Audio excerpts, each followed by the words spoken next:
Bismillahirrahmanirrahim. Assalamualaikum warahmatullahi wabarakatuh. Innal hamdalillah nahmaduhu wa nasta'inuhu wa nastaghfiruh wa na'udzu billahi min syururi anfusina wa min sayyiati a'malina.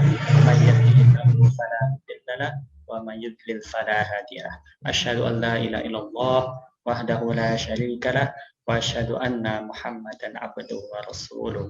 Saudara-saudaraku sekalian, Alhamdulillahirabbil alamin atas segala karunia, atas segala limpahan nikmat, hidayah yang telah diberikan kepada kita semuanya, sehingga kita bisa kembali beraktivitas dalam rangka memperbanyak bekal untuk menghadap Allah Subhanahu wa taala. Dan alhamdulillah kita diberikan kesempatan untuk bisa menyimak video kultum ini. Kemudian kedua kalinya, sholawat serta salam adalah kita curahkan kepada junjungan kita Nabi Agung Rasulullah Muhammad Sallallahu Alaihi Wasallam, kepada para keluarganya, kepada para sahabatnya, dan kepada orang-orang yang senantiasa istiqomah dalam meniti jalannya. Baik, di sini saya akan membawakan tema tentang ahli Al-Quran. Saya ingin pertama mengutip dari hadis dari riwayat Al-Bukhari dari Abu Abdurrahman As-Sulami, kemudian menerima hadis ini dari Nabi Muhammad SAW. Bunyinya, khairukum man ta'allamal Qur'ana wa 'allamah. Sebaik-baik dari kalian adalah orang yang belajar Al-Quran dan juga mengamalkannya atau mengajarkannya. Melalui hadis ini dapat kita ambil nilainya bahwa ketika kita ingin menjadi orang yang baik, orang yang terbaik, maka kita harus menjadi ahli Al-Quran. Kita harus belajar Al-Quran, kemudian untuk mengamalkannya. Jadi, saya ingin mengajak kita semuanya untuk menjadi ahli Al-Quran. Ahli Al-Quran itu tidak harus menjadi penghafal Al-Quran 30 juz, tetapi ahli Al-Quran adalah orang yang cinta terhadap Al-Quran, orang yang gemar senang membaca Al-Quran, orang yang berusaha memahami, mentadabbur Al-Quran, dan juga senantiasa mengamalkan nilai-nilai Al-Quran dalam kehidupannya. Siapakah di antara kita yang tidak ingin dekat, kemudian mulia di sisi Allah?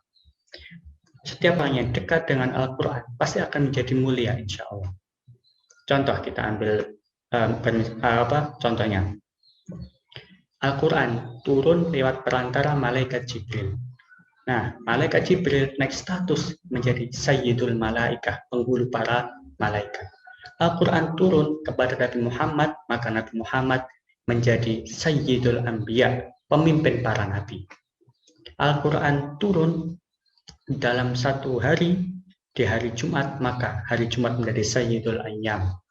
Al-Quran turun dalam satu malam, yakni malam Lailatul Qadar, maka malam itu menjadi mulia, yang lebih baik daripada 1000 bulan. Al-Quran turun di bulan Ramadan. Nah, bulan Ramadan menjadi bulan yang penuh dengan keberkahan, bulan yang mulia. Al-Quran turun di kota Mekah.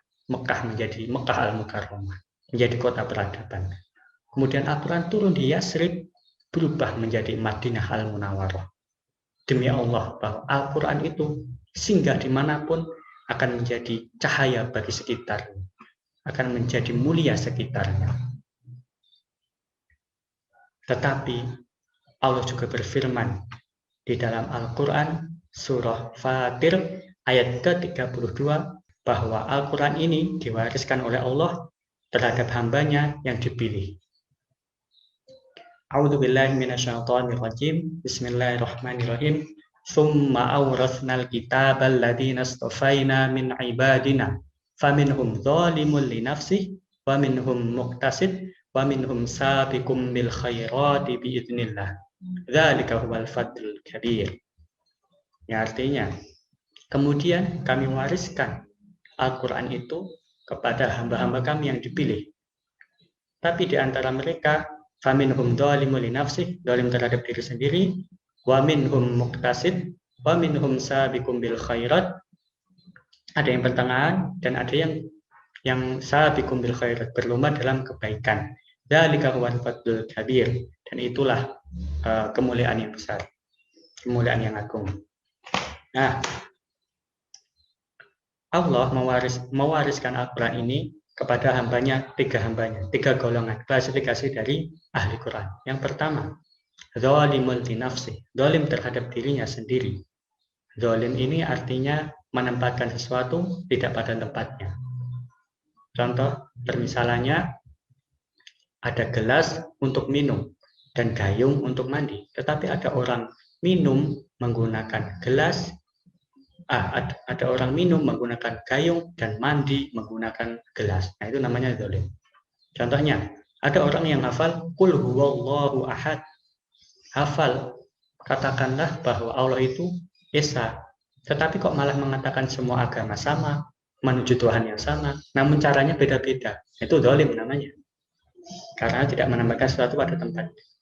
Contoh lagi, wailul lil mukadzibi, celaka bagi orang-orang yang dusta, tapi dia berdusta, dia berbohong. Wailul lil mutaffifin, celaka bagi orang yang curang, tetapi dia curang. Nah, itu namanya zalim. Nah, ahli Quran yang kedua yakni muqtasid. Muqtasid ini golongan pertengahan. Jadi kadang dia soleh, kadang dia melakukan kemaksiatan, kadang dia imannya naik, kadang imannya turun. Jadi pertengahan. Kadang dia baik, kadang dia futur. Kemudian yang ketiga, yang terbaik ialah ahli Quran yang sabiqum bil khairati biidznillah, yang berlomba-lomba dalam kebaikan, yang senantiasa menjadi pioner dalam kebaikan.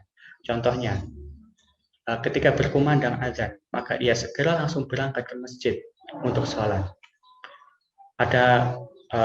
Misalkan ada amalan puasa, maka dia bersemangat untuk melaksanakan puasa. Jadi, ahli Al-Quran yang sabiqum bil khairat ialah yang berlomba-lomba dalam kebaikan dan yang berusaha mengamalkan nilai Al-Quran dalam kehidupannya. Dan juga jaminan dari ahli Quran yang sabiqum bil khairat ialah surga Aden, sebagaimana Allah berfirman di surah Fatir, di ayat selanjutnya, ayat yang ke-33. Jannatu adni yadkhulunaha yuhallawna fiha min asawir min dhahabin wa lu'lu'a wa libasuhum fiha harir. Ahli Quran itu akan masuk ke dalam surga Aden.